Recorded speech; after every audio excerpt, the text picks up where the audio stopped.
Well, when Mr. West called me, I actually missed the call, and it was late in the afternoon. I'm like, I kind of got a feeling I know what's about to go down when I call him back. So I'd already prepared to say yes. I thought about it before I called you back. Tonight, I was thinking about what I wanted to speak about, and I guess if you had to have a fancy little title, I guess The Pursuit of Peace is what I decided to speak about, which is kind of funny because I don't feel very peaceful right now. It's kind of like a train wreck, just can't look away, but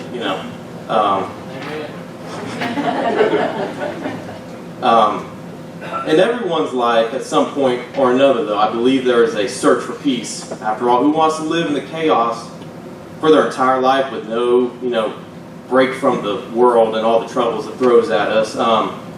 Some look forward to it in financial stability.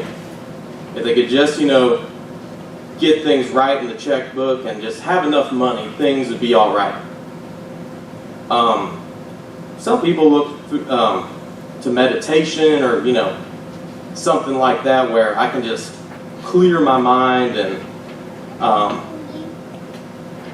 things would be better. I can't run away physically, but if I could just put it away mentally, things would be okay. It's kind of a step out of sight, out of mind, is out of mind, out of sight. Then there are others which I feel like a lot of people fall into. I decided to busy their lives as much as possible in order to bury the chaos under careers, hobbies, vices, and so on. But all these things ultimately fail as well because you can't stay on the clock forever. You can't build ships in a bottle all the time. The alcohol you drink to get the bottles for the ships you make end up draining your finances, requiring you to work longer hours. Obviously, this pursuit of the material is a fruitless task that mostly just consists of someone spinning their own wheels. But if that is the case, what are the alternatives to this? Before we get into everything, I think it would probably be best if we first define what peace is. The Merriam-Webster Dictionary defines peace as a state of tranquility or quiet, such as freedom from disquieting or oppressive thoughts or emotions, and harmony in personal relationships. While this is a good basic definition, the biblical definition is a little more complex, and there are some questions that theologians and scholars disagree about just what the full scope of the word is. The Old Testament really meant a lot of things, but one component that it does add that is missing in the world's definition is the harmony between God and man. And perhaps to better understand the nature of peace, we should also look at attributes of its opposite, which is chaos, which according, again, to our trusty dictionary, lists it as a state of utter confusion, a confused mass or mixture, a state of things in which chance is supreme. So I believe we can safely deduce that another characteristic of peace is assurance, at least in the biblical sense of the word. And now we get into the heart of the matter, and how does one obtain peace? Well, step one is accepting Christ as your Lord and Savior. And I would argue that this moment is when a person first experiences true peace. After all, how many testimonies have you heard where, a person gets up and says, things were just great before I accepted Jesus, but now I'm not sure, I'm not sure about this, things are just horrible now. I don't have any peace. God loves me, I guess now. It doesn't go that way. Jesus told his disciples in John 14:27, "Peace I leave with you, my peace I give to you. I do not give to you as the world gives. Don't let your heart be troubled or feel fearful." And then Paul later on added on to this in Romans 5:1, "Therefore, since we have been justified by faith, we have peace with God through our Lord Jesus Christ." When someone accepts Christ, they are freed from the fear and uncertainty of death and receive the peace and assurance of salvation. On the flip side, I can't tell you how many times I've heard someone who is not saved say something to the effect of, "Not real sure, if there's a God or not, but I just believe if I live my life good enough, I'm just good enough to everybody in life. Things are just going to, when I die, if there's a heaven, they'll probably let me in because I was good enough." There's a lot of maybes and uncertainty. They have no security or assurance or peace at all. And, a lot of times they'll get uncomfortable if you keep on pressing the matter because they know they're doing wrong and they know they have no, inner peace with it. As I go through life, though, I sometimes think about how it would be nice if I did not have to, put up with so many struggles and just things that the world throws at you. I imagine I'm not the only one here that's thought that that'd be nice to just live life worry-free. But that's not the way the world works. We all have things we go through from time to time. Philippians 4:6-7 says, "Don't worry about anything, but in everything through prayer and petition with thanksgiving, present your requests to God, and the peace of God, which surpasses all understanding, will guard your heart and minds in Jesus Christ." When I read these verses and I was preparing, the thing that stuck out to me is that we need to take everything to God that we struggle with. It's big or small. I remember when I was younger, when you're younger you have nightmares and stuff like that. Some of the first prayers I really remember praying, asking God for help, was praying like, don't have any nightmares. Like, God, let me have a good night's sleep. Didn't really want to dream about spooky stuff, which for me was about getting chased by chihuahuas because, there's some childhood trauma there. I still haven't quite worked out. I'm not saying that the devil has a dog, but, I have suspicions.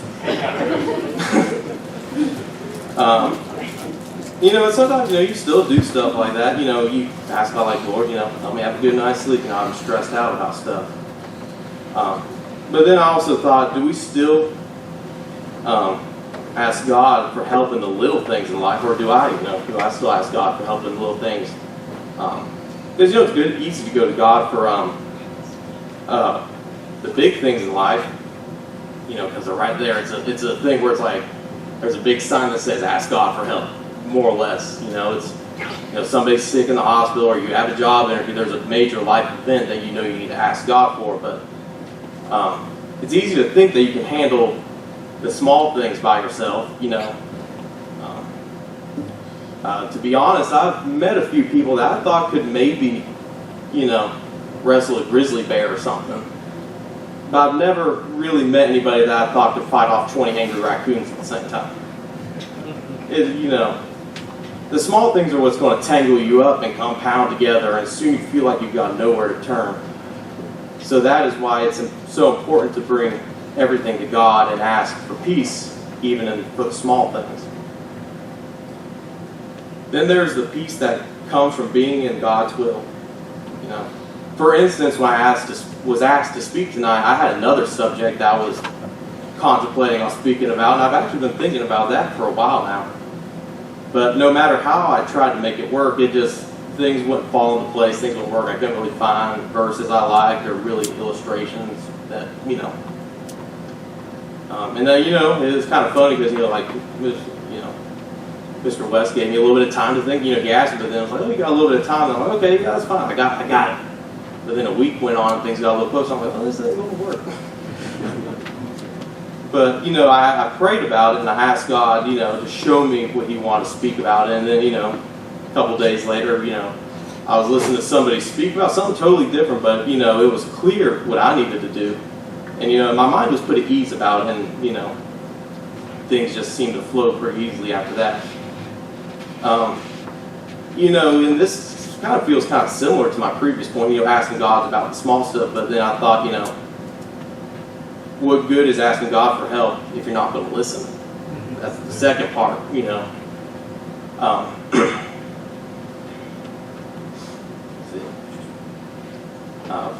Because sure, you may ask for God for peace, and I think a lot of times He does go ahead and grant us peace at that moment to get us through that moment. But if you don't try to seek His will and move forward from that, you're just going to stagnate. You're not going to go anywhere, and you're going to be back to exactly where you started from. Another thing about being in God's will, also that people seem to forget about, is that your material, in the material life, that's not a metric for how close to God you are. Just because things are going good with your family, home, and finances, that doesn't necessarily mean that you're in God's will. Because, even me, there have been times in my life where it's like, on the outside I felt like I was doing pretty good, but internally there wasn't, I kind of felt like there were things I needed to change. But there's a verse that that comes to mind quite often for me. It's probably one of my favorite verses, and that's Psalms 46:10. Stop fighting and know that I am God, exalted among the nations, exalted on the earth. And when I think about the psalm as a whole, it's one of my favorites because it talks about the Lord being the refuge of Israel and that God will destroy the enemies.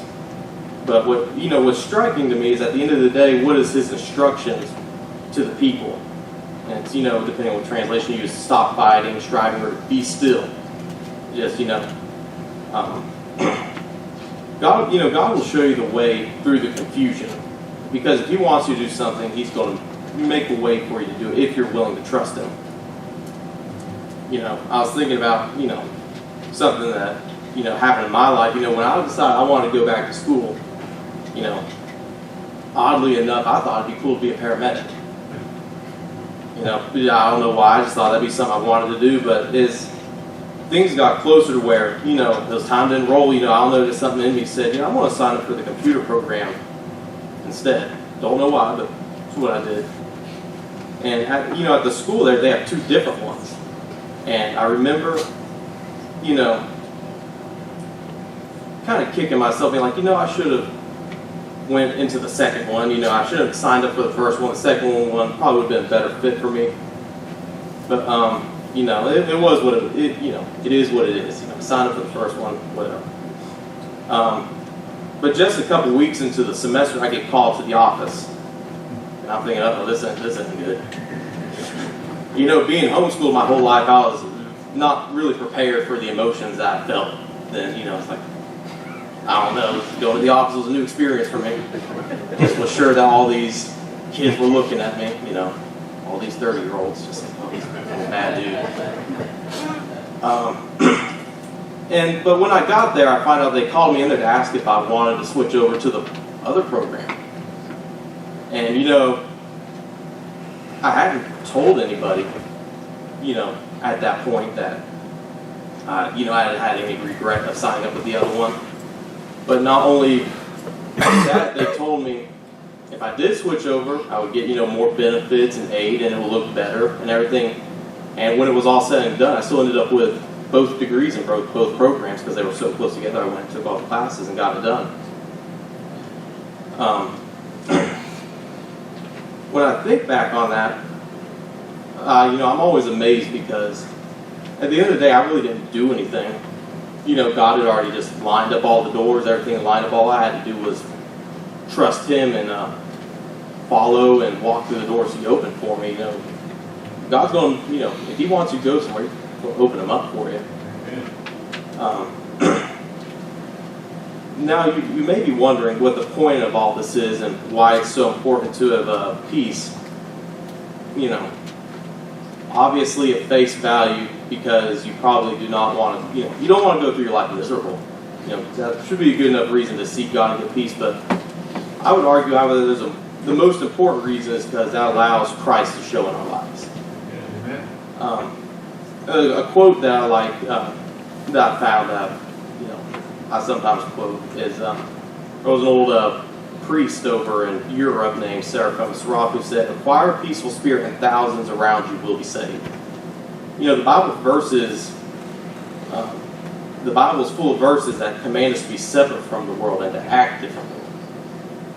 But how, imagine though that you lived a perfectly moral life, you just never did anything wrong after accepting Christ. You accepted Christ, no more sin. But you still worried about everything. There was no peace. I really don't think that someone who wasn't saved would really want any of that, because it's like, well, sure, I don't do some things anymore, but I still worry about everything. There's no peace. There's no assurance of anything.